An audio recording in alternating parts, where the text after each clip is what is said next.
What's up, YouTube? All you brass lovers out there, coming to you from Donalds Trumpets Vintage Horns in the Trumpet Dungeon. Early morning, very little time to practice and warm up, so you're gonna have to forgive me because we might have a couple train wrecks. We don't always have to wait till the end of a song. We can do it in the middle, we can do it at the beginning, we'll choose. But so far the reviews have been trumpets and cornets, but among this beautiful sea of horns, there are a few other instruments included, being the flugelhorn. We have some euphoniums, got some baritones, have the elusive mellophonium. You might say mellophonium, is that made up? I think somebody did make it up. You'll be able to find a video on YouTube if you search long enough, probably from the 50s or 60s. But today, enough about those. We're gonna look at this lovely CUESNON flugelhorn. I think I'm saying that right, CUESNON. So if you know anything about flugelhorns, they definitely produce a smokier, softer tone than the traditional trumpet sound would make. And if you know anything about flugelhorns, I believe they were invented in Europe. So Paris, CUESNON, this is kind of the holy grail that people look for that classic flugelhorn sound. So we'll jump into this and give it a comparison against a cornet and a trumpet. And if we're lucky, we might try it against another flugelhorn as well. But no promises. You'll have to stick around and see if we do it or not. You'll notice this overall. I mean, the lacquer's in really great shape, except, yeah, I know. Except we have this pink spotting throughout. And you'll see that in various spots in the horn. And that at first is enough to give anybody anxiety, right? Because what do you think? You think red rot. No bueno long term for a horn.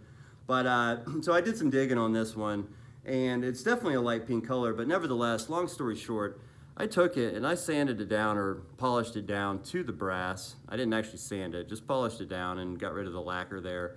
And that brass underneath is perfect. I mean, it's brand new. There's no dots, pitting, nothing like that. So I think it's pretty safe to conclude that that is just the lacquer. What does it mean long term for the lacquer? Well, you know, it's not going to be around forever. But overall, though, the brass of this horn seems to be pretty good, pretty solid. This is an 83,000 serial number range, by the way.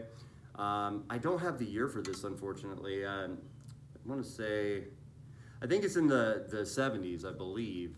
But it's kind of difficult to find record for CUESNON. They seem to be, some of the information's a little bit conflicting. But yeah, so late 60s, early 70s, I think is a safe bet for this one. So we jumped into the lacquer, definitely a little bit of issues, but what's the most important part usually? I would say valves are a pretty critical element of any horn, and these, especially compared to some of the CUESNONs I've seen online, are exceptionally good. I mean, basically brand new, right?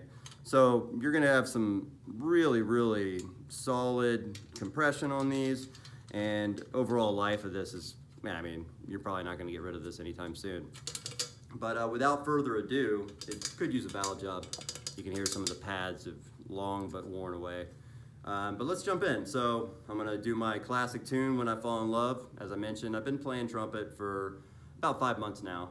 My repertoire will grow over time, but hey, let's get good at one thing first before we start jumping into a million. So let's do it.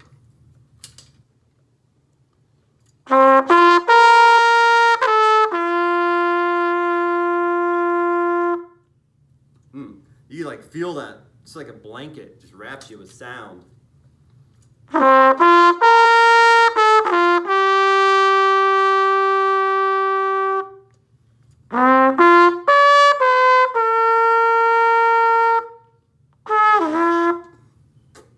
Like I said, warm up.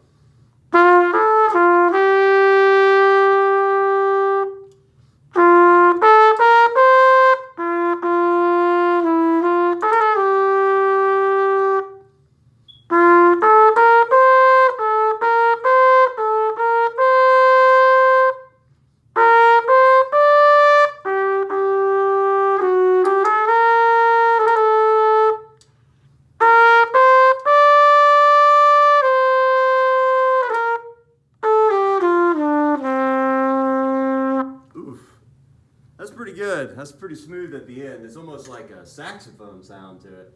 By the way, playing on a 7C Vincent Bach mouthpiece. This is a Cornet mouthpiece, so don't get me wrong. I'm not claiming to know what the heck I'm doing. This one wound up fitting into the flugelhorn. I have a bunch of mouthpieces, trumpets, French horns, etc. That's what I found that fit the best. So let's jump in. We'll stay consistent here. We'll use the 7C, same mouthpiece on this Olds Ambassador Cornet. And this is the one with the pinky ring in it, early Fullerton.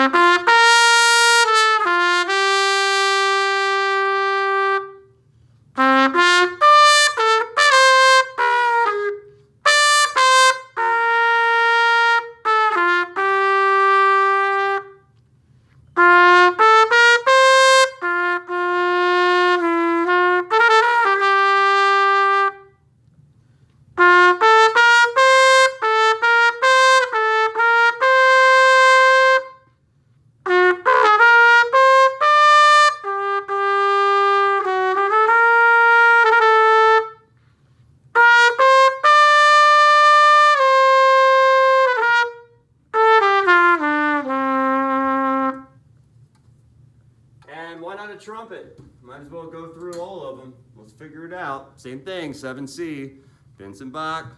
Let's do it.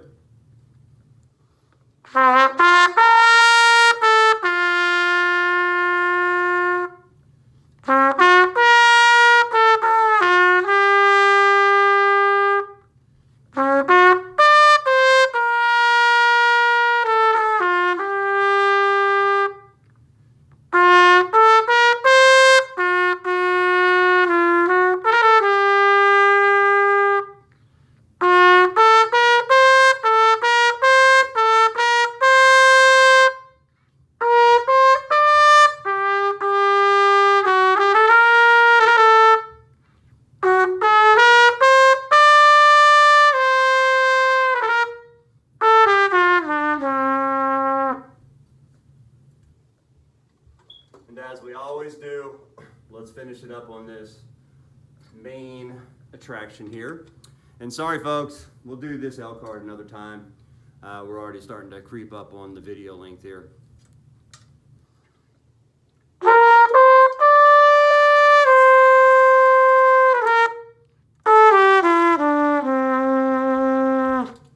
So my impression overall, when I jumped to the cornet after playing the flugelhorn, I went from a warm blanket to almost like a projecting sound on the cornet. Obviously the trumpet, as would be expected, did have a brighter sound than all three of them did. Which one do I like the most? It's hard to say, honestly. I do like a cornet. I think it's got a good balanced sound, but you know what? It's always good to have a flugelhorn in your arsenal. There's certain genres, certain songs that call for ballads, ballad horn. There you go, that's the way to do it. But for me, I cannot keep this one because somebody's already bought it.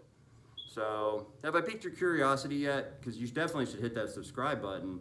And if you want to learn more about some of these horns, you can obviously watch the videos as they come out. But feel free to shoot me a DM too if you're interested in any old brass or any particular manufacturers, etc. I'd love to talk and I'd love to get feedback from people. I do not claim by any stretch to know what the heck I'm doing. Obviously the videos are about as unprofessional as you can get.